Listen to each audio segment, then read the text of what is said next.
আর এই দিনটাতে আল্লাহ পাক রব্বুল আলামিন এত বেশি গুনাহগারকে, এত বেশি জাহান্নামীদেরকে আল্লাহ পাক রব্বুল আলামিন মাফ করে থাকেন যে বছরের কোনো দিন এরকম মাফ করেন না। বলেন সুবহানাল্লাহ। সে আরাফাতের দিনটা হচ্ছে আমাদের কিবার? বুধবার। কিবার? বুধবার। আমি রিকোয়েস্ট করে বলবো এই দিনটা কমপক্ষে একটা রোজা রাখার চেষ্টা করবো। এই দিনটা একটা রোজা রাখবো। এই রোজাটার এত বেশি রহমত এবং বরকত। আল্লাহ রাসূল সাল্লাল্লাহু আলাইহি ওয়াসাল্লাম বলেন যে এই আরাফাতের দিন কোনো ব্যক্তি যদি একটি রোজা রাখে, তো একটি রোজা রাখলে তার গত এক বছর এবং সামনের এক বছরের জীবনের গুনাহ মাফ করে দিয়ে নেকি তার আমলনামায় বসিয়ে দেওয়া হয়। বলেন সুবহানাল্লাহ। যে 2 বছরের গুনাহ মাফ করে দিয়ে 2 বছরের নেকি তার আমলনামায় দেওয়া হবে। সে আরাফাতের দিনটা মঙ্গলবার দিবাগত রাত আমরা রাতে ভাত খেয়ে বুধবারের দিন আমাদের সেই রোজাটা পড়বে। সে রোজা আমরা রাখার সকলে চেষ্টা করব। আল্লাহ রাসূল সাল্লাল্লাহু আলাইহি ওয়াসাল্লাম বলেন, ফায়া ইবাদাল্লাহি ইগতানিমু সিয়ামাহু ওয়ারজিউ ইলাইহি বিত্তাওবাতি ওয়াল ইনাবা। আল্লাহ রাসূল সাল্লাল্লাহু আলাইহি ওয়াসাল্লাম বলে, যে দিবসে, যে সব দিবসে, সে দিবসে রোজা সৌভাগ্যবান ও সবিনয় তার কাছে তওবা করে। কোনো ব্যক্তি যদি সেই দিনে একটা রোজা রেখে আল্লাহ পাক রব্বুল আলামিনের কাছে তওবা করে, তাহলে আল্লাহ পাক রব্বুল আলামিন বলে শুধু গত এক বছর, সামনের এক বছর নয়, তার জীবনের সমস্ত গুনাহ মাফ করে দিয়ে আমি নিষ্পাপ হিসেবে তাকে কবুল করি। বলেন সুবহানাল্লাহ। সেই দিনটা আমাদের সামনে আসতেছে এবং যে দিনগুলো আমাদের থেকে পার হয়ে যাচ্ছে। আমরা রমজান মাসের রোজাগুলো দেখেন কত কষ্ট করে রমজান মাসে রোজা দিয়েছি। সে রমজান মাসের মতোই লাইলাতুল কদরের রাতের মতো বরকতময় রাতগুলো আমাদের একটা একটা করে আমাদের থেকে চলে যাচ্ছে। আমরা সেই রাতগুলোকে কিন্তু কোনো হিসাবেই করতেছি না। যে জিলহজ মাসের প্রথম যেদিন চাঁদ উঠেছে, চাঁদ ওঠার পর থেকে এই 10টা দিন 10টা রাতের কসম আল্লাহ পাক রব্বুল আলামিন খেয়েছেন এবং বলা হয়েছে যে এই রাতগুলো কোনো ব্যক্তি একটি রাত জেগে যদি ইবাদত করে, তাহলে লাইলাতুল কদরের পরিমাণ সব তার আমলনামায় দেওয়া হবে। আরেকবার বলেন সুবহানাল্লাহ। এবং একটা দিনের রোজা তাহলে কি 1 বছর রোজার সব তার আমলনামায় দেওয়া হবে। আরেকবার বলেন সুবহানাল্লাহ। সেদিন যেন আল্লাহ পাক রব্বুল আলামিন আমাদের রোজা রাখার তৌফিক দান করে এবং আল্লাহ পাক রব্বুল আলামিন তার নৈকট্য হাসিল করা এবং তার কাছে তওবা করার এবং তার কাছে গুনাহ মাফ নেওয়ার যে জিনিসগুলো আমাদেরকে দিয়েছেন, যে কৌশলগুলো আমাদেরকে দিয়েছেন, এই কৌশল অবলম্বন করে এইভাবে যদি আমরা আল্লাহ পাক রব্বুল আলামিনের কাছে জীবনের গুনাহ খাতা মাপ চাই, তাহলে কিন্তু অবশ্যই আমরা গুনাহ মাপ পাবো। কিন্তু দেখা যাচ্ছে যে এর বিকল্প আমাদের হয়ে যায়। এই যে কোরবানি আমাদের সামনে আসতেছে, আমরা যে কোরবানি করব, এই কোরবানিটা আমরা কিভাবে দিলে, কিভাবে করলে আমরা আল্লাহর নৈকট্য হাসিল করতে পারবো। আল্লাহ পাক রব্বুল আলামিনের জন্য কোরবানি হবে, তার নামে কোরবানি হবে। আল্লাহ পাক রব্বুল আলামিন বলেন, তো এই কোরবানির গোশত কি নিবে? কোরবানির গরুর গোশত নিবে? রক্ত নিবে? বলা হয়েছে কোনো কিছুই আল্লাহ পাক রব্বুল আলামিন চায় না। আল্লাহ পাক রব্বুল আলামিন শুধু বান্দার তাকওয়া চায় যে বান্দা, আমি তোর মনের খবর জানি, অন্তরের খবর জানি, তোর এই মনের তাকওয়াটাকে আমি আল্লাহ পাক রব্বুল আলামিন কবুল করব, আর ওটাই আমি চাই। আর ওটা যদি তোমার সঠিক হয়, তাহলে আমি আল্লাহ পাক রব্বুল আলামিন তোমার গুনাহ মাফ করে দেব। সুবহানাল্লাহ। বলেন সুবহানাল্লাহ। আল্লাহ পাক রব্বুল আলামিন সেই কোরবানি আমাদের উপরে যে ওয়াজিব করে দিয়েছেন, আমাদের উপরে কিন্তু জুলুম করে ওয়াজিব করে দেয়নি। যাদেরকে উপরে আমাদের অর্থ দিয়েছে তাদেরকেই কোরবানি দেওয়ার কথা বলা হয়েছে। এবং কোরবানি দিয়ে শুধু কোরবানি আল্লাহর নামে দিলাম আর শেষ হয়ে গেল তাই কি? কিছু কিছু দায়িত্ব আমাদের উপরে অর্পণ করে দেওয়া হয়েছে। যে দায়িত্ব অনুযায়ী যদি আমরা এই দায়িত্বগুলো সঠিকভাবে আদায় করি, আল্লাহ পাক রব্বুল আলামিন বলে, বান্দা যখন তুমি আমার নামে কোরবানি দিলে, আমার নামে যখন পশুটাকে জবাই দিলে, জবাই করা পশুটা যখন কাত হয়ে শুয়ে পড়লো, এই কাত হয়ে শুয়ে পড়া গরুটা থেকে যখন তুমি গোশত বের করলে, এই গোশতটা আগে তুমি নিজে পান করো, নিজে আগে খাও, নিজে খাওয়ার পরে তোমার আত্মীয় স্বজনকে তুমি খাওয়াও। আর এখান থেকে যদি তুমি আমি আল্লাহকে দিতে চাও, তাহলে এইখান থেকে ইতিম মিসকিন ফকিরদেরকে দাও। বলেন আল্লাহু আকবার। তাহলে ইতিম মিসকিন ফকিরদেরকে যদি আমরা ওখান থেকে দেই, তাহলে কাকে দেওয়া হবে? আল্লাহকে। আমরা কি আল্লাহকে ডাইরেক্টলি কোনো কিছু খাওয়াতে পারবো, দিতে পারবো? দেখেন কত বড় কথা আমাদেরকে বলা হয়েছে। কিন্তু দেখা যাচ্ছে যে আমরা কি করি, আমার কোরবানি দেওয়ার পরে কোরবানির যে গোস্ত হয়ে যায়, এই গোস্তটা আমরা অনেকেই মানে পুরাটাই বাড়ির মধ্যে একবার ঢুকবার পারলেই আল্লাহ ভরসা, মানে ওটা কোথায় যাক আর যাক, ওটা আর দেখার বিষয় নেই। কি বলেন, ঠিক না? ঠিক এরকম অবস্থাই হয়ে যায়। কিন্তু না, এই কোরবানি গোস্তটা আমাকে নিজে খাইতে বলছে, আপনি খান, আপনার ইচ্ছা মতো মন ভরে খান। আপনি খাওয়ার পরে আপনার আত্মীয় স্বজন, আপনার মেয়ে ছেলে মেয়ে আছে, আপনি তাদেরকে খাওয়ান। আবার তাদেরকে খাওয়ানোর পরে আপনার গ্রামবাসী মহল্লাতে ইতিম মিসকিন আছে, গরিব আছে, অনেক গরিব আছে যারা নিজে কোরবানি দিতে পারে নাই, আবার অন্যের কাছে চাইতেও পারে না, আপনি তাদের কাছে পৌঁছিয়ে দেন, তাদের কাছে পৌঁছিয়ে দেন। ইতিহাস খুঁজলে পাওয়া যায় আব্দুল্লাহ বিন মোবারক আল্লাহর ওয়ালি ছিলেন। আব্দুল্লাহ বিন মোবারককে আল্লাহ পাক রব্বুল আলামিন অর্থ দিয়েছিলেন, ধন দিয়েছিলেন। সে এত বড় একজন আল্লাহওয়ালা ছিলেন, প্রতি বছরই তিনি হজ করতেন এবং গরিব দুঃখী অসহায় মানুষকে দেখে দেখে বেড়াইতেন, তাদেরকে সাহায্য করতেন। এই আব্দুল্লাহ বিন মোবারক হজে যাওয়ার জন্য প্রস্তুতি নিছে।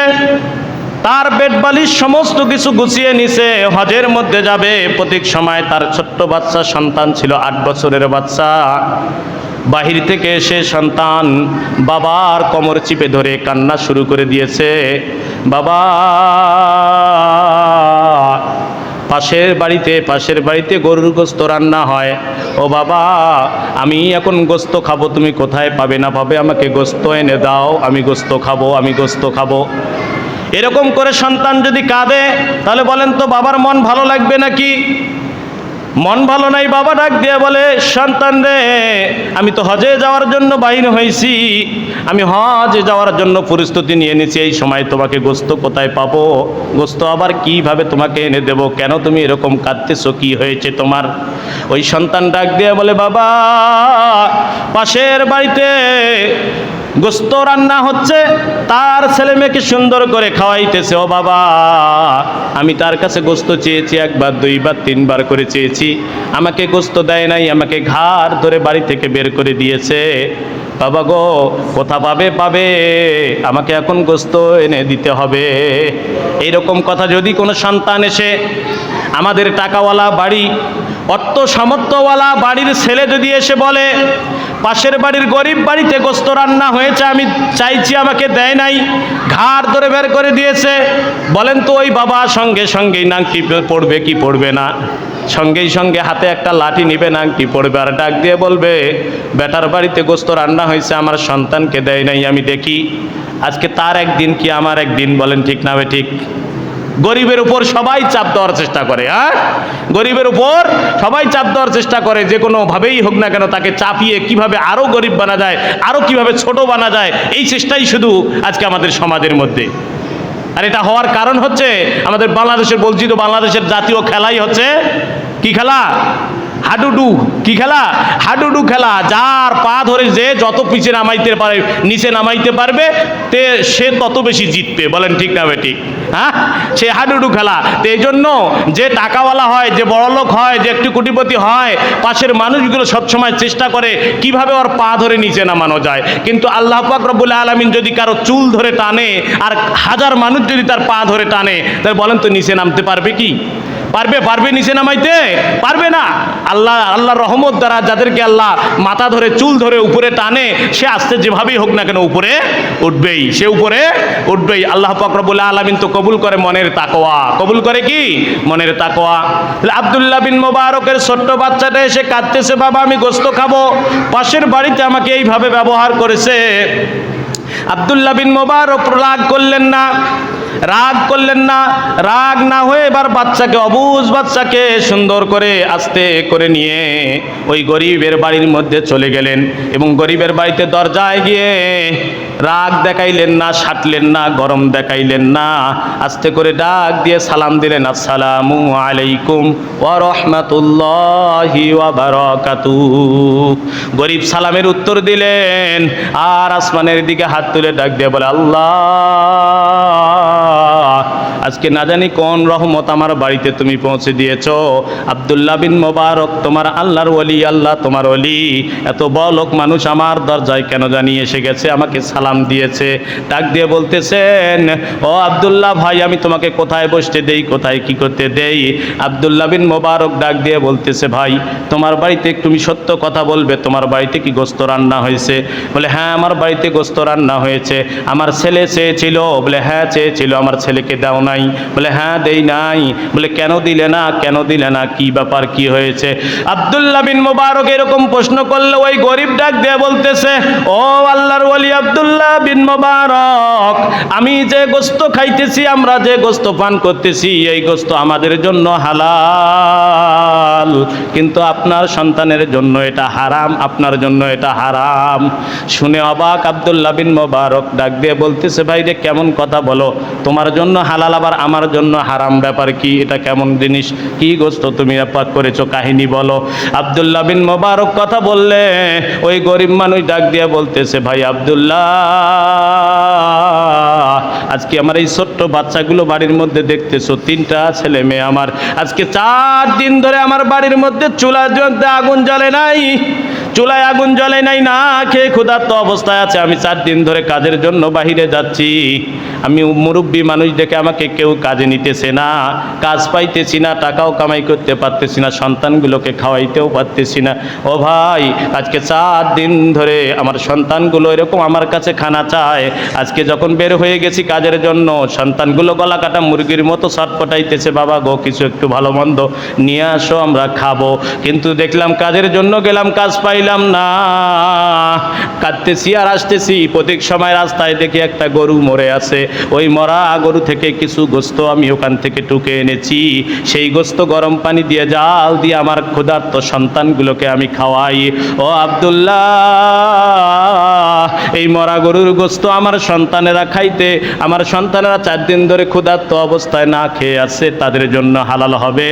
তোমার তো অর্থের কোনো অভাব নাই, তুমি তো গরিব মানুষ নয়, অসহায় মানুষ নয়, তোমার সন্তান এসে ওই গোস্ত চাইতেছে, ভাই বলো তো আমি কি ওই গোস্ত তোমার সন্তানকে না দিয়ে অপরাধ করছি নাকি? যদি আমি অপরাধ করেই থাকি তাহলে আপনি যা শাস্তি দিবেন আমি মাথা পেতে নেব। আব্দুল্লাহ বিন মোবারক কাঁদতে কাঁদতে চোখের পানি দিয়ে পাঞ্জাবি ভিজে গেছে, এক দৌড়ে বাড়ির মধ্যে চলে গেছে। হজ করার জন্য যে অর্থ ছিল, যে টাকা ছিল, এই টাকা তার বিবিকে গিয়ে ডাক দিয়ে বলতেছে, বিবি রে, হজের জন্য যে টাকাগুলো ছিল, টাকাগুলো আমাকে দাও, তাড়াতাড়ি করে দাও। হাতের মধ্যে নিয়ে দৌড় দিয়ে আব্দুল্লাহ বিন মোবারকের কাছে চলে গেছে। ডাক দিয়ে বলতেছে, আব্দুল্লাহ বিন মোবারক এবার ডাক দিয়ে বলতেছে, ভাই রে, এই যে আমার হজ করা যে অর্থ আছে, মারা ভাই হজের মধ্যে যাব না, এই হজের টাকাগুলো নাও, ওই গোস্ত তোমার সন্তানদেরকে না খাওয়াইয়া যাও, ভালো মন্দ বাজার থেকে নিয়ে আসো, সন্তানদেরকে খাওয়াও, আর বাকি টাকা দিয়ে তুমি ব্যবসা বাণিজ্য করো, এই টাকা আর আমি তোমার কাছে নেব না।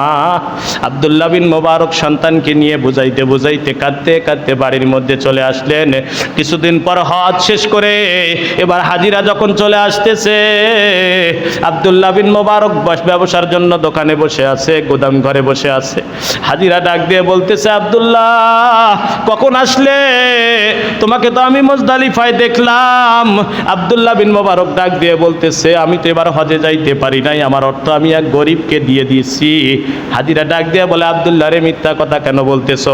তোমাকে তো হজের মধ্যে আমি দেখলাম, সাফা মারোয়ায় যখন দৌড়াদৌড়ি করো তখনও দেখলাম তুমি আমার আগে আগে দৌড়াদৌড়ি করতেছো। আব্দুল্লাহ বিন মোবারক অবাক হয়ে গেলেন।